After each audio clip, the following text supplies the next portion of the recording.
Así, continuando de pie, mis hermanos, vamos a recibir el mensaje de parte de Dios a través de nuestro pastor, mis hermanos.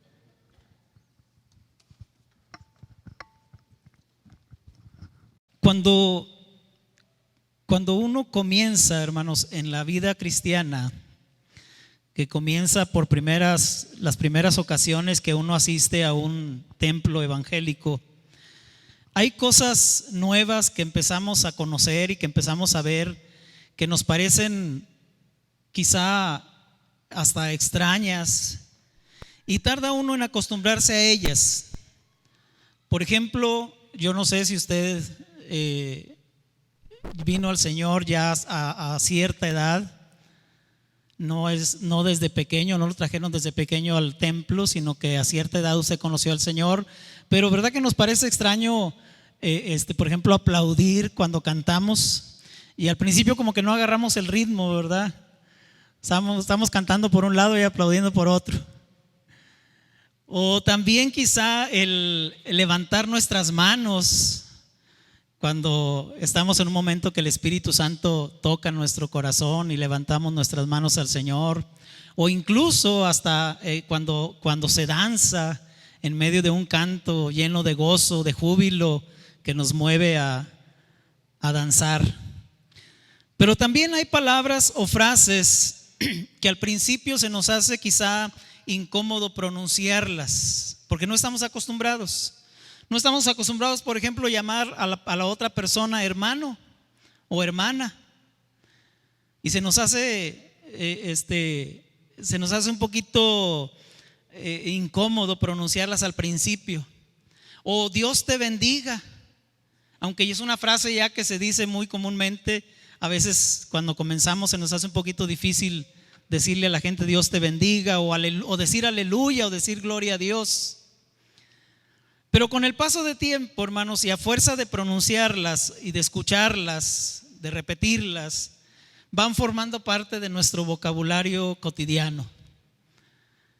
Desgraciadamente también, hermanos, es muy común que caigamos en el otro extremo. En el extremo, no nada más el extremo, sino también el peligro de decir estas palabras, pero de una manera superficial, mecánica, rutinaria, y como consecuencia darles un trato superficial, simple, sin reparar en la profundidad de las palabras que estamos diciendo. Yo no sé si nos ha sucedido que a veces un Dios te bendiga lo decimos ya de una manera muy, muy mecánica, cuando debemos ponernos a pensar que lo que estamos dando, lo que estamos diciendo es una palabra de bendición para la otra persona, y no sabemos hasta dónde puede afectarle positivamente a su vida que alguien me diga Dios con todo su corazón, Dios te bendiga.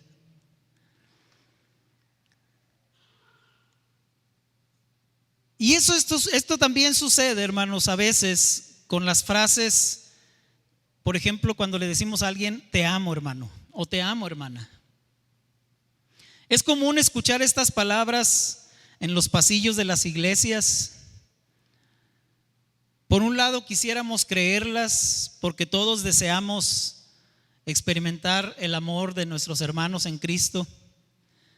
Pero por otro lado también sería muy ingenuo de nuestra parte el prestar una fe ciega a dichas palabras sin haberlas antes probado a través de la relación constante y el compromiso mutuo. ¿Cómo saber, hermanos, que el amor que experimento, ya sea el amor que doy o el amor que recibo, es verdadero y es bíblico, es real, viene de Dios? Ya hemos estado viendo, hermanos, hemos visto en la última ocasión que me tocó a mí compartir con ustedes, que hablamos acerca de algunas generalidades del amor. Hablamos de 3 generalidades. Dijimos que el amor bíblico, el amor verdadero es un amor radiante, es un amor reconfortante, y es un amor que sabe recibir, pero también sabe dar. El día de hoy, hermanos, quisiera que continuáramos con una característica más de este amor verdadero, del amor de Dios, del amor bíblico en nuestras vidas.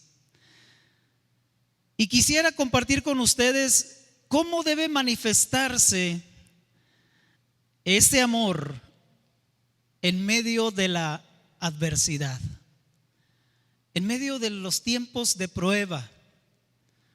¿Cómo debe ser el amor del verdadero creyente, del verdadero Hijo de Dios en medio de los tiempos difíciles de nuestra vida?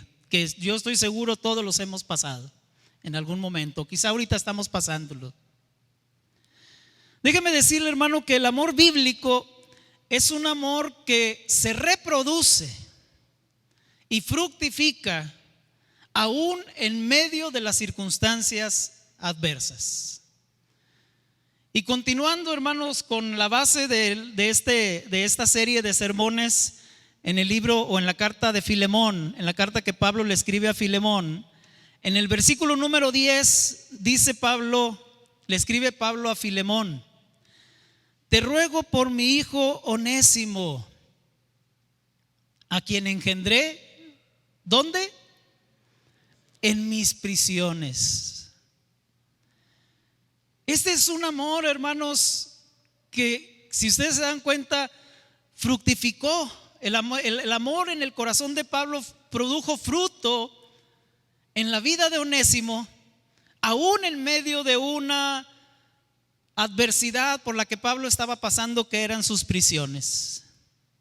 Cuando Pablo escribe esta carta, hermanos, él no se encontraba sentado en la silla de su escritorio leyendo un libro y tomándose una Pepsi y comiéndose unas papitas.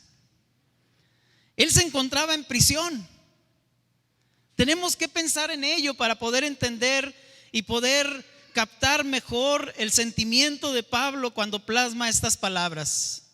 Pablo se encontraba preso. Yo creo que de los que estamos aquí, a lo mejor ninguno de nosotros hemos experimentado lo que es estar preso. Así es que vamos simplemente a imaginarnos a Pablo preso. Pero vamos a pensar también en que Pablo, hermanos, podía haberse obsesionado con sus circunstancias adversas personales, lamentándose y autocompadeciéndose. Pero en lugar de ello, hermanos, Pablo nunca perdió la visión de su propósito, la visión de la misión que desde el comienzo de su vida en Cristo Dios le dio, que era proclamar el evangelio. Aún, hermanos, desde las circunstancias adversas de su prisión, Pablo continuó cumpliendo con esa misión. Y fruto de esa pasión fue el nacimiento de Onésimo, quien es el motivo de esta carta. Tres cosas vamos a ver, hermanos, podemos aprender de Pablo en esta situación por la que él estaba pasando. Cosas que nosotros podemos también apropiárnosla, porque quizá no estamos en prisión, en una prisión física, pero quizá hay alguna adversidad, alguna prueba, alguna enfermedad, alguna lucha que nos tiene aprisionados de alguna manera. En primer lugar, hermanos, yo quiero preguntarle, ¿cómo reaccionas tú cuando te encuentras ante circunstancias adversas? Medita en ello. ¿Cómo reacciono yo cuando me encuentro ante una circunstancia negativa, contraria a lo que yo quisiera estar viviendo? ¿Te deprimes? ¿Te atemorizas? ¿Esa circunstancia adversa te hace dudar del amor de Dios? ¿O te roban la paz, el gozo, la seguridad? Y sobre todo te desvían del propósito que Dios tiene para tu vida. O por el contrario,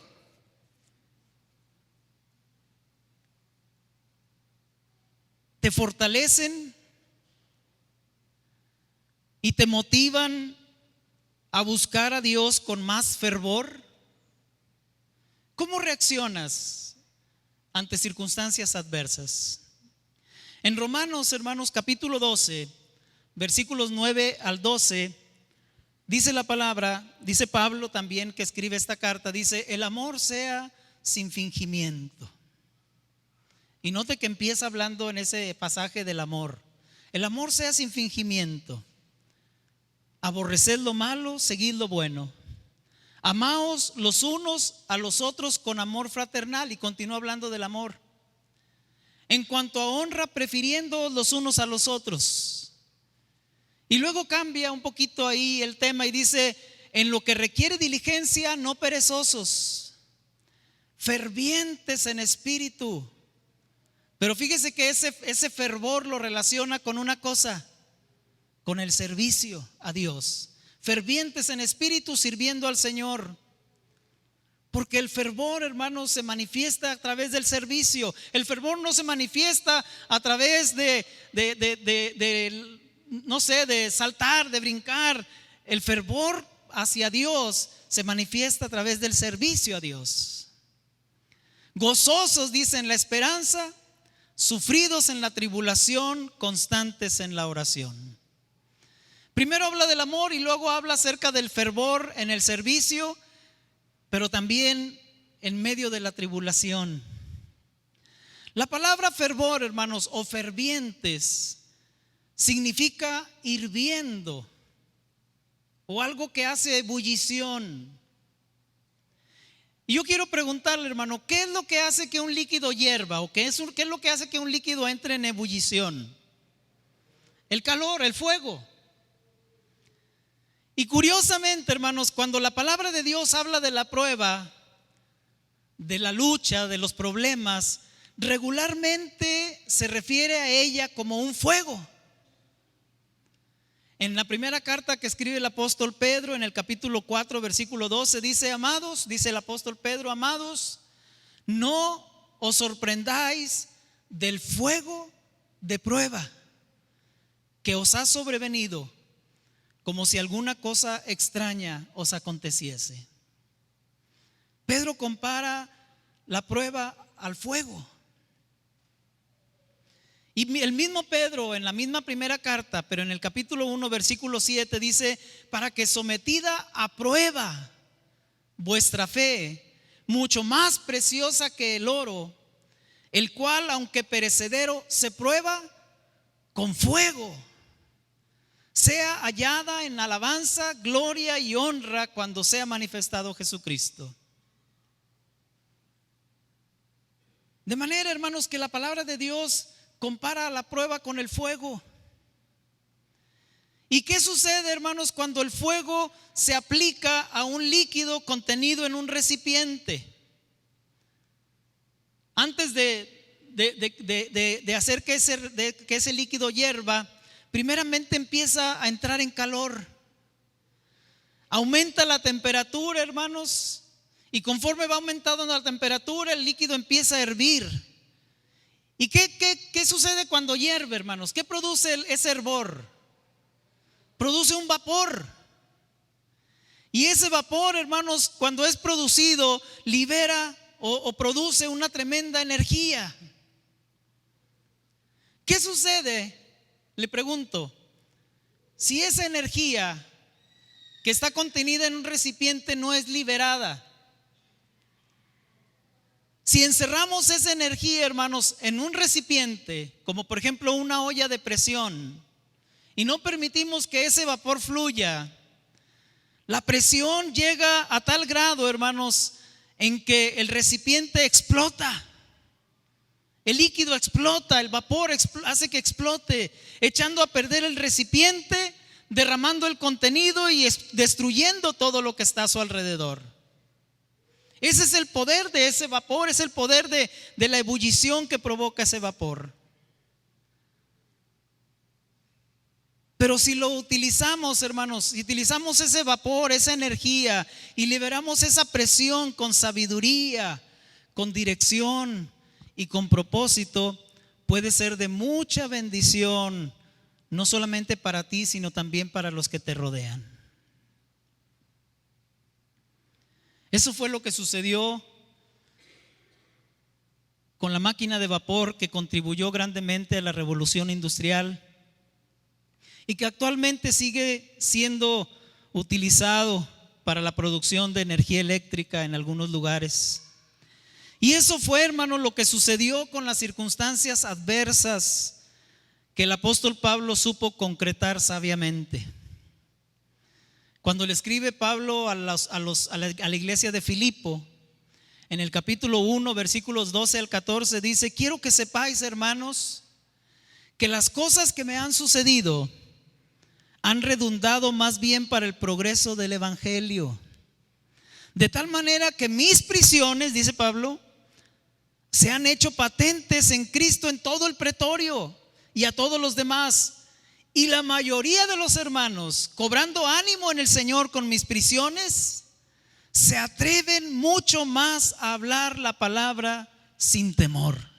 Ahí vemos un ejemplo, hermanos, de cómo las prisiones de Pablo fueron de bendición no solamente para su vida, sino también para muchos hermanos, que al ver, hermanos, la valentía de Pablo, al ver la confianza, al ver la paz, al ver la seguridad en la vida de Pablo, hermanos, aún estando preso, dice que cobraron ánimo los hermanos y se atrevieron a hablar de una manera más poderosa y más valiente la palabra de Dios.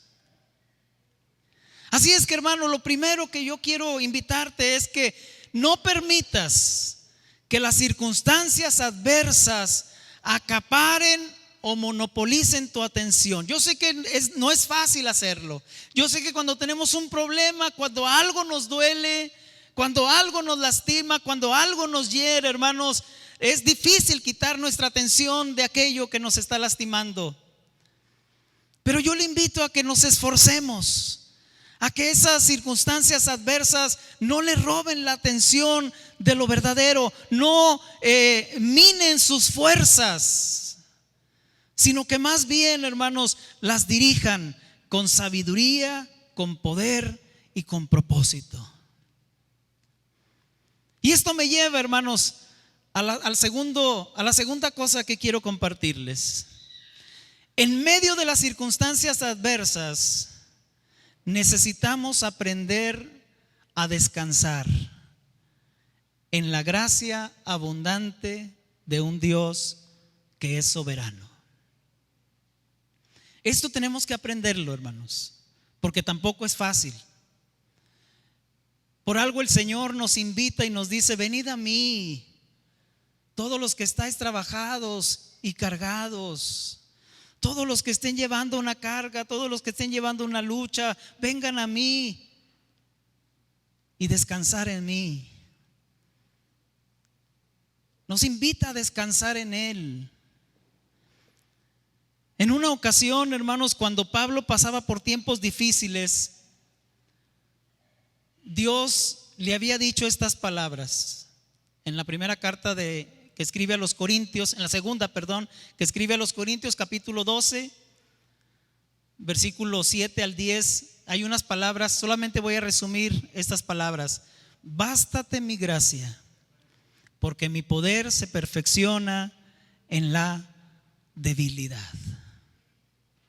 El poder de Dios no se perfecciona, hermanos, en los momentos felices, sino en los momentos difíciles. No en los momentos de fuerza, sino en los momentos de debilidad. Desde entonces, hermanos, el apóstol Pablo había aprendido a estar contento con cualquier circunstancia. Y yo sé que eso tampoco es fácil para nosotros, pero hay que aprenderlo. Hay que aprender a estar contentos con cualquier circunstancia que vivamos, ya sea benévola o adversa. Y es por eso, hermanos, que el apóstol Pablo desde la prisión escribe, aparte de la carta a Filemón, escribe también, hermanos, la carta a Filipos, conocidas como una de las cartas del gozo.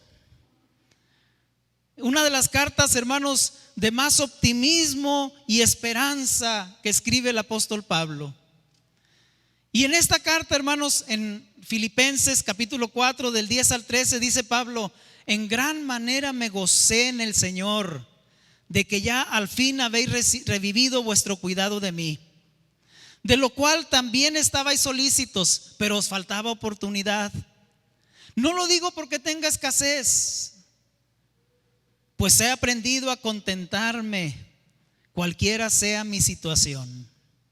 Sé vivir humildemente y sé tener abundancia.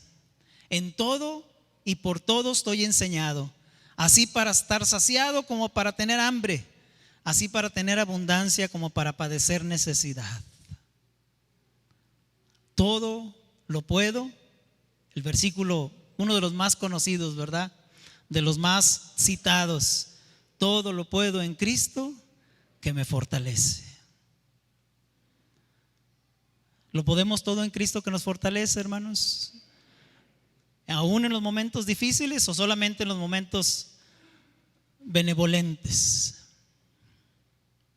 ¿De dónde provenía ese gozo y contentamiento en el corazón de Pablo, hermanos? Cuando le escribe a Timoteo, a su hijo Timoteo, en la segunda carta, en el capítulo 1, versículo 8, escribe el apóstol: por tanto, no te avergüences de dar testimonio de nuestro Señor, ni de mí, preso suyo, sino participa de las aflicciones por el evangelio según el poder de Dios. Y en el versículo 12 continúa diciendo: por lo cual asimismo padezco esto, pero no me avergüenzo. Y aquí está el motivo por el cual Pablo se gozaba. Dice: no me avergüenzo porque yo sé a quién he creído. Yo sé a quién he creído. Usted sabe a quién ha creído. Y estoy seguro que es poderoso para guardar mi depósito para aquel día. Pablo sabía que quizá podía ser su fin, como lo declara al final de la carta a Timoteo, donde dice: yo ya estoy para ser sacrificado. Él intuía de alguna manera que su fin estaba próximo, pero él con toda seguridad podía decir: yo sé a quién he creído. Y sé que ese a quien he creído es poderoso para guardar el depósito de mi vida que yo he puesto en sus manos hasta aquel día. Porque como leímos en un principio, hermanos, en la carta a los Romanos capítulo 8, ¿quién me podrá separar del amor de Dios que es en Cristo Jesús, Señor nuestro? Ni siquiera la muerte, ni la enfermedad, ni la tribulación, ni angustia, ni hambre, ni persecución, ni peligro, ni espada, ni ninguna cosa creada nos podrá separar del amor de Dios que es en Cristo Jesús, Señor nuestro. En esta carta, hermanos, que le escribe Pablo a Filemón, el apóstol menciona la circunstancia de su encarcelamiento en 5 ocasiones, muchas, para una carta de tan solo 25 versículos. O sea que cada 5 versículos prácticamente Pablo menciona sus prisiones.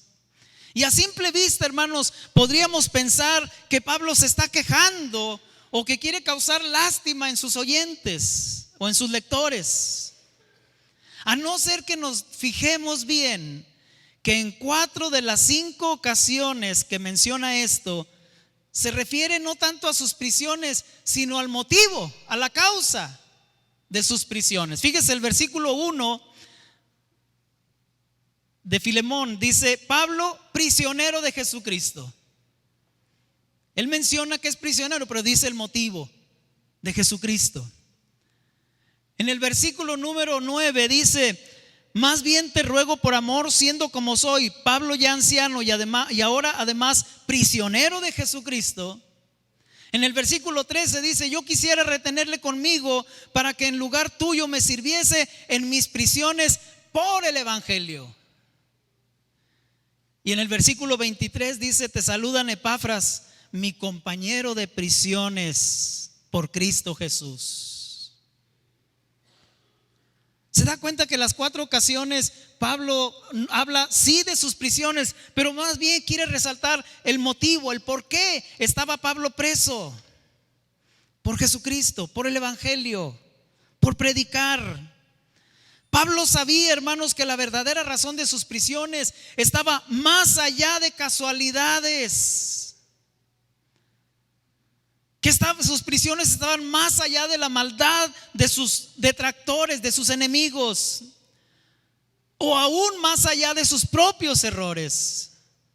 Pablo sabía una cosa, porque los que aman a Dios sabemos una cosa: que a los que aman a Dios todas las cosas les ayudan a bien. Y Pablo sabía que estaba en prisión de acuerdo a los planes y propósitos de un Dios soberano que gobernaba su vida.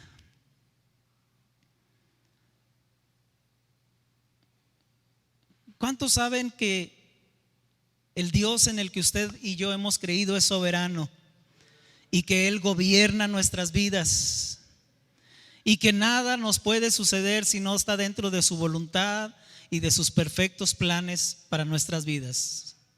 Aún lo negativo, aún las cosas difíciles, aún las situaciones duras, aún los vientos contrarios, aún las tempestades que nos azoten, todo está dentro de la voluntad y el propósito de Dios cuando caminamos en el Señor. ¿Está usted seguro de ello, hermano?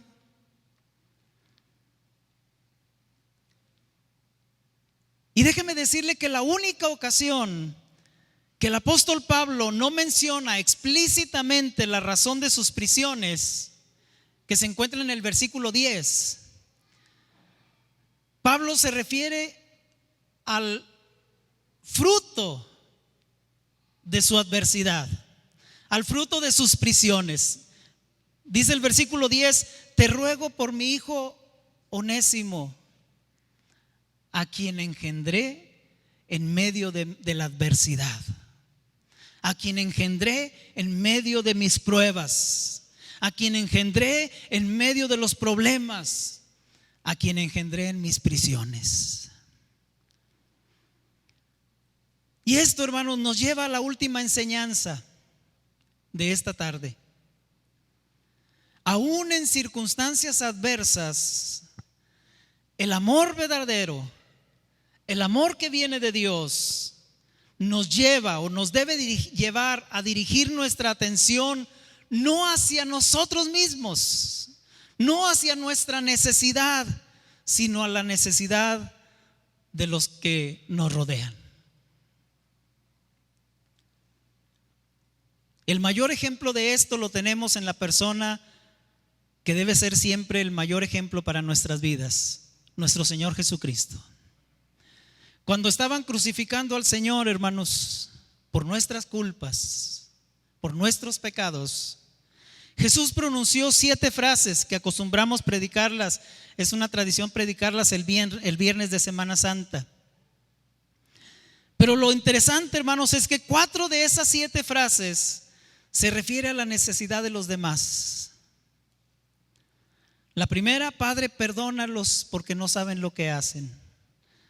La segunda: de cierto te digo, que hoy estarás conmigo en el paraíso, le dijo a uno de los que estaba crucificado juntamente con él. Mujer, he ahí tu hijo, le dijo a María. Hijo, he ahí tu madre, le dijo a Juan.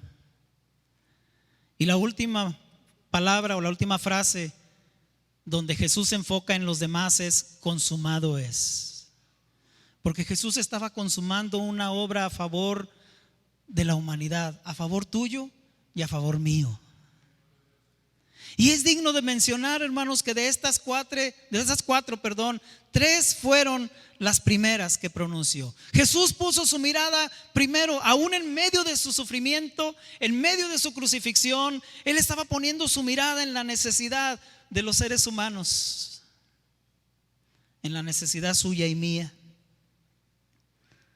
Pero también el apóstol Pablo, hermanos, en medio de su encarcelamiento, podemos ver que su preocupación no es su situación. Su preocupación, hermanos, es la de aquel a quien en este versículo llama cariñosamente hijo, y cuyo nombre es Onésimo. Te ruego por mi hijo Onésimo. Por mi hijo Onésimo.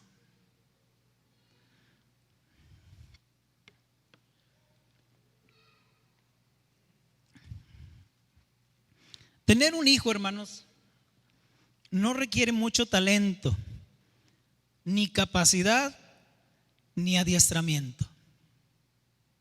En todas partes del mundo, todos los días, un sinnúmero de personas logra tener hijos sin haber recibido la más mínima información acerca del tema. Y muchos logran tenerlos porque no tuvieron información. Sin embargo, hermanos, sí se requiere mucha información, trabajo, dedicación y esfuerzo para ser un padre responsable. Para ser padre quizá no, pero para ser un padre responsable sí necesitamos información, necesitamos recursos, necesitamos capacidad, necesitamos esfuerzo, necesitamos dedicación, necesitamos tiempo para ser padres responsables. Y Pablo lo era. Pablo era un padre responsable de sus hijos espirituales. La preocupación que Pablo sentía por Onésimo, hermanos, aún en medio de su propia necesidad, es un ejemplo del verdadero amor de un padre por su hijo espiritual. Pablo no tuvo nada que ver, hermanos, con los errores de Onésimo que Onésimo había cometido. Pablo no tuvo nada que ver, no fue su culpa que Onésimo hubiera huido, habiendo sido esclavo de Filemón, hubiera huido, de casa de Filemón. No fue culpa de Pablo que Onésimo le haya robado a su amo Filemón, ni tampoco fue culpa de Pablo que Filemón tuviera esclavos. Sin embargo, cuando Pablo engendra espiritualmente a Onésimo, Pablo sabía que desde ese momento se involucraba en la vida de ese hombre. Yo creo que es algo en lo cual debemos meditar, hermanos. Si usted le ha hablado a alguien de Cristo, pregúntese, ¿dónde está ese hijo suyo? Porque usted se ha involucrado en la vida de esa persona. Si usted lo engendró en el evangelio, usted es su padre espiritual y usted tiene que velar por su crecimiento, por su bienestar, porque continúe en el camino del Señor. No es engendrar hijos, hermanos, y dejarlos por ahí regados. Yo estoy seguro, hermanos, que si nos abocáramos a ello, a ir detrás de aquellos a quienes hemos engendrado en el Señor, hermanos, este lugar estaría lleno, no cabría la gente, necesitaríamos abrir otro culto.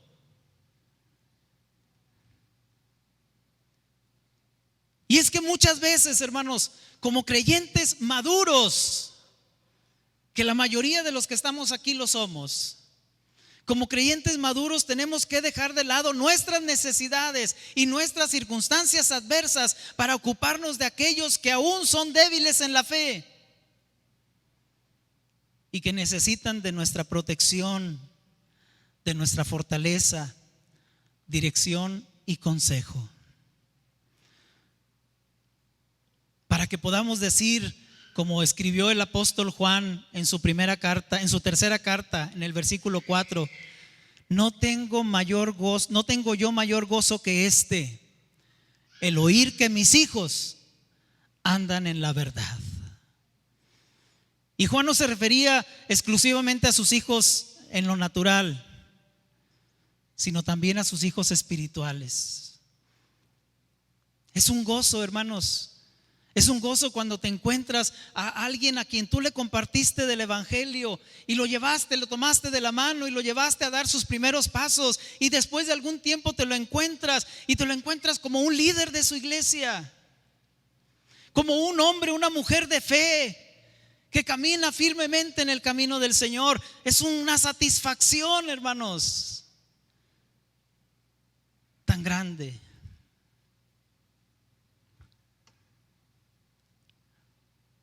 Así es que, hermano, yo pregunto a la congregación, ¿quién está pasando por un momento difícil? Yo quiero que me permita orar por usted. Yo quiero que me permita acercarme a usted aquí en el altar y orar por su necesidad. Quiero que me permita ser parte de su necesidad y que ya no ore usted solo, sino que cuente con mi oración y oremos juntos por la necesidad que usted tenga. Regularmente, hermanos, pensamos en la adversidad como algo exclusivamente negativo, como lo dije al principio cuando entonábamos los himnos. A todos nos gusta, ¿a quién no le gusta estar rodeado, hermanos, de familiares, de amigos, de seres queridos, de disfrutar de salud y de prosperidad? Sabemos, tenemos la seguridad, la confianza de que en esos momentos Dios está ahí con nosotros. Pero ¿qué sucede, hermano, cuando los repetidos golpes de la adversidad nos quitan todo esto, como sucedió con Job? ¿Sabe qué sucede? Que entonces Dios se convierte en el centro de nuestra atención. Ya no son los amigos, ya no son los familiares, ya no son los seres queridos, ya no es la salud, ya no es la prosperidad, ahora es Dios nuestro centro de atención.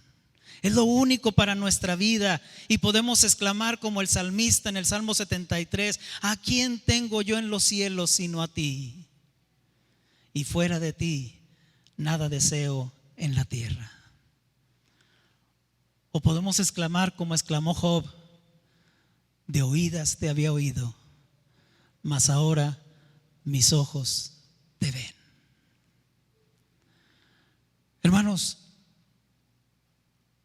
el amor fructifica. Y fructifica no solamente en los momentos de beneplácito.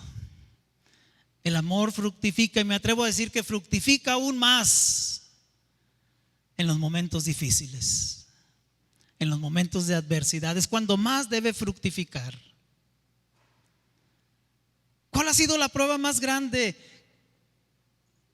del amor de Dios? La prueba más grande que Dios nos ha dado de su amor, si no es la cruz, la muerte de Cristo en la cruz. Esa es la prueba más grande del amor que Dios tiene por nosotros. Y eso nos muestra una cosa, hermano, escuche esto: nos demuestra que alguien tiene que morir, o por lo menos sufrir, para que se manifieste el amor verdadero. Medítelo. Alguien tiene que morir, o por lo menos tiene que sufrir, para que se manifieste el amor verdadero. El profeta Isaías lo dijo con estas palabras, Isaías 53:11: verá el fruto de la aflicción de su alma, refiriéndose a Jesús. Verá el fruto de la aflicción de su alma y quedará satisfecho. Jesús mismo, hermanos, muchos años después expresaría estas palabras: si el grano de trigo no cae en tierra y muere, queda solo. Pero si ese grano de trigo cae en tierra y muere, lleva mucho fruto. Es necesario que el grano de trigo muera, hermanos, para que fructifique. Y nadie tiene mayor amor que este, que uno ponga su vida por sus amigos. Cuando estábamos en nuestro primer campo pastoral, hermanos, hace 30 años, en la ciudad de Acuña, la iglesia del Buen Pastor, si algún día anda por allá, llegue. Déjame decirle que el templo que ahorita hay en Acuña, el templo metodista, está hermoso. No era el templo que estaba cuando estuvimos nosotros. Es un templo renovado, hermoso. Solamente lo he visto en fotografías, pero aún en fotografías está hermoso. Pero ahí, hermanos, tuvimos oportunidad de escuchar, no lo conocimos porque ya había fallecido para entonces, pero tuvimos la oportunidad de escuchar de un hombre cuyo nombre era Larry King, un americano. Larry King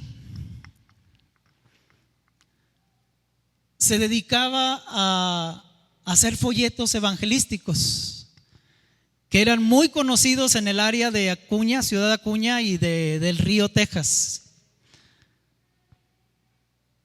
Yo no sé si alguien que sea de Piedras Negras llegó a escuchar de él. Piedras Negras está a unos kilómetros de Acuña. Pero lo interesante, hermanos, es que Dios había llamado a este hombre hacía muchos años para servirle. Y este hombre nunca respondió al llamado de Dios. Este hombre tuvo un accidente automovilístico que lo dejó cuadrapléjico. Es decir, del cuello hacia abajo de su cuerpo no podía mover nada, solamente del cuello hacia arriba.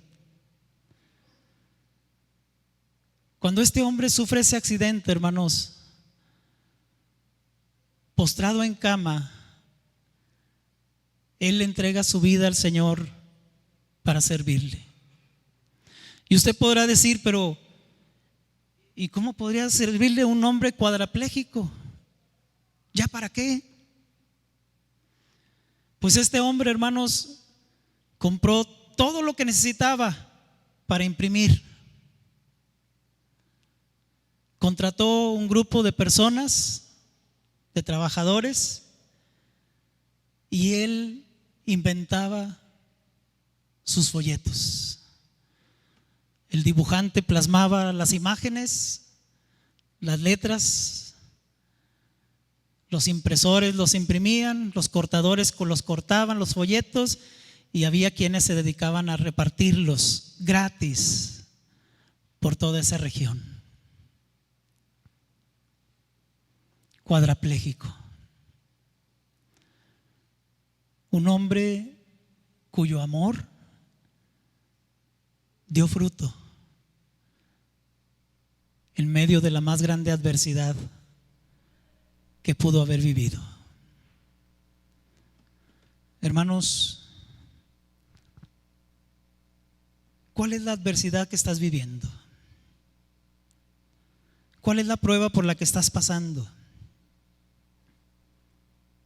Te repito, yo quiero orar por ti. Si gustas, ponte de pie. Vamos a ponernos de pie, hermanos. Y el que guste pasar aquí al altar, deme el privilegio de orar por usted. Deme el privilegio de poner mi mano sobre su hombro y decirle: no estás solo, hermano. Aquí estoy yo, pero sobre todo aquí está Dios. Dios está contigo. Y no dejes que esa prueba mengüe tu pasión, tu fervor por Dios. Al contrario, permite que ese fervor produzca energía, la energía para dar testimonio con más poder, con más valor de lo que Cristo hace en nuestras vidas. Porque hablar de Cristo, hermanos, cuando todo está bien es fácil. Pero hablar de Cristo cuando estamos enfermos, hablar de Cristo cuando estamos en pruebas, es diferente, pero es más poderoso.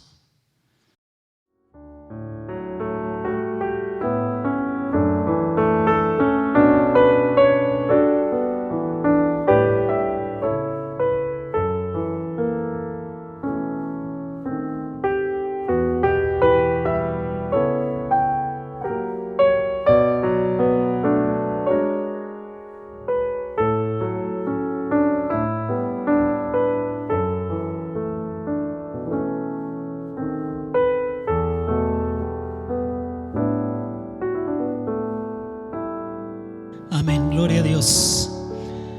Quiero compartirle, hermanos, puede sentarse un momentito. Quiero compartirle nada más unas palabras que leí en un libro y que tienen mucho que ver con lo que hoy Dios ha hablado a nuestro corazón. El libro se llama Casas que transformarán el mundo: el retorno de las iglesias a los hogares, de Wolfgang Simon. Y en su página 14 dice: la iglesia con la que soñé tiene una estructura a prueba de persecución, madura en medio de las lágrimas, se multiplica bajo presión, respira debajo del agua, crece oculta bajo la alfombra, florece en el desierto, puede ver en la oscuridad y prospera en medio del caos. Que esa sea la iglesia, hermanos, del Señor Jesucristo. Que así sea la iglesia del Señor Jesucristo. Que nada ni nadie la detenga. que ni las puertas del Hades puedan contra ella.